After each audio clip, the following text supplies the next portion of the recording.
Oh, oh, here we are. We're gonna do a little bit of groundwork with the rope. We did swing it. He doesn't care for it. So we'll get him, desensitized to it. He was okay with the motions in front of him. It was kind of when it went over his head that he didn't care. None of this is bothering him. Yeah, I'm not going to hurt you with this rope. We're going to use this rope as a tool.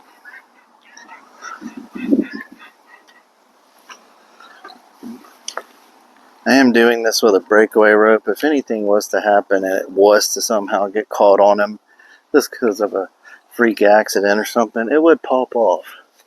And you ain't got him running around, dragging a rope, stepping on it, jerking his neck, or whatever the case might be, So we're just going to kind of stand here with him. Let him see it.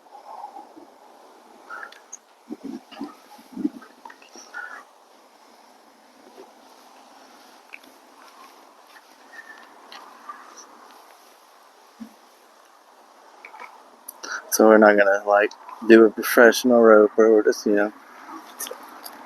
kind of let it go out there.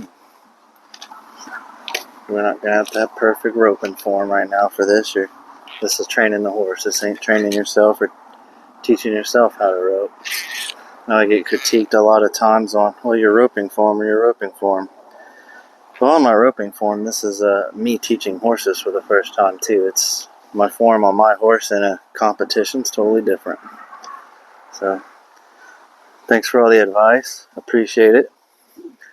But there's always a reason why I don't have the prettiest form in some of these videos.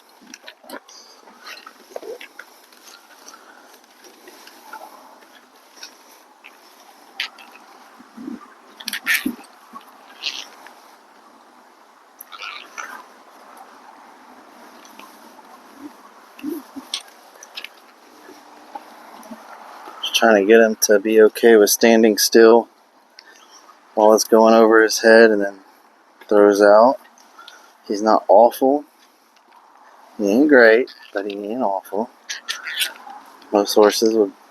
I'm not even holding him, as you can see. A lot of horses, if I wasn't holding right now, would have taken off and been running laps.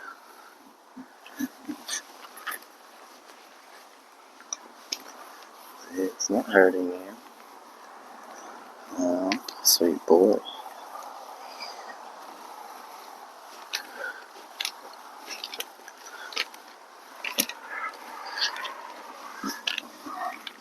Just kind of let it feel the rope, hear that pop.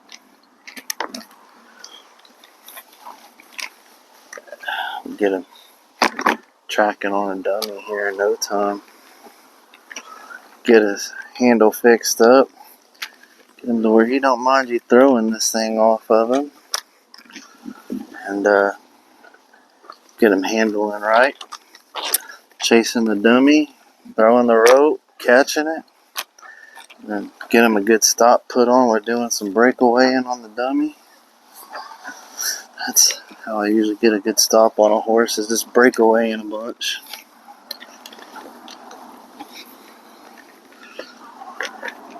If he's here long enough when we get our spring calves in, then we could start working on him, but I don't think he'll still be here at that point. The owners wanted him done in 30 days, which there ain't much to do, so that's just fine. It's not hard to teach him to work the rope. And I'll teach him some on working the rope with the dummy. It's just not quite as effective as the calves. I can always bring him back and get him breakawaying on the calves.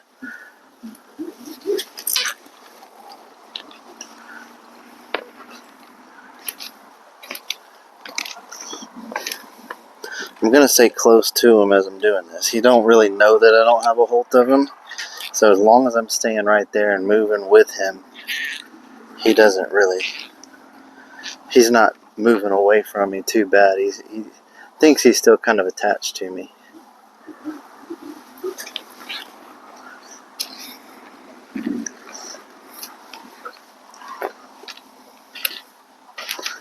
We'll do this for a few days, and we'll work on it in the saddle. Usually 2 or 3 days, and you're throwing a rope off of them. Sometimes faster, but no reason to rush things and make them spook at anything. The more desensitized to it on the ground he is, the better. Last thing we want is to spook him from the saddle and have him buck, and who's to say I'm definitely gonna ride it and not get thrown. If I was to get thrown, then we'd have a whole nother problem. Now I gotta fix a bucking issue at the same time. Who wants to create extra work for themselves? Not me. I got plenty to keep me busy. And that's what happens a lot of times when people rush things, is they just create more work for themselves. Now instead of fixing 1 or 2 problems, you're going to fix 5 or 6 problems. Just because you sped up some. So you speed up is actually a slowdown.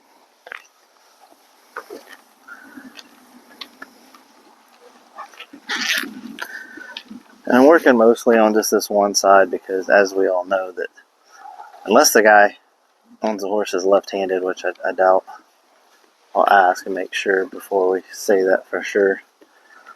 You're always going to throw your rope from the right side of the horse.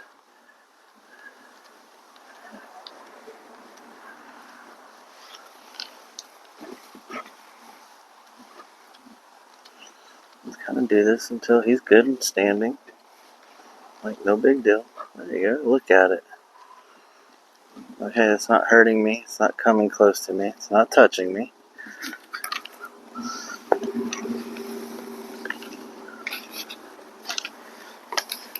So far, this thing's kind of going all around me and has yet to hurt me. And that's all a horse really needs to know, is whatever's going on is not going to hurt him. And let it nick him a little bit, and he didn't care. And you know that's going to happen every once in a while. You're going to kind of come across, if you have to throw across his head, it's possible that he might get touched a little bit right here, or nick an ear. And they got to be able to not freak out about that.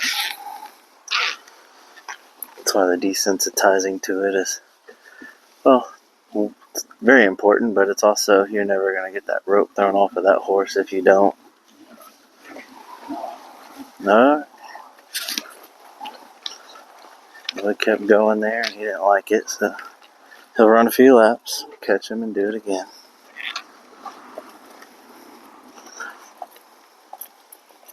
Whoa.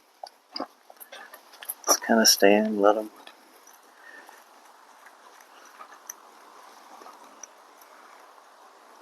He's looking at us, now he's going to come to us.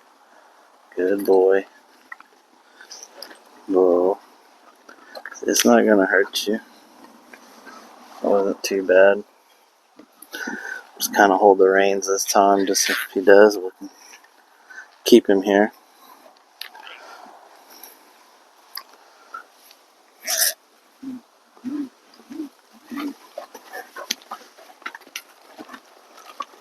Oh, he's licking his lips. He's moving, but he's starting to kind of get comfortable with the idea. He knows we ain't hurting him with this thing. He's actually looking at it, watching it. I think it's just the big whoosh going over his head that he's not real familiar with yet. So we'll just kind of let it be close and keep him close.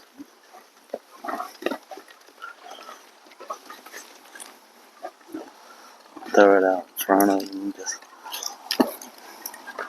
anything you can do, it's going to kind of be like roping and get him desensitized to it.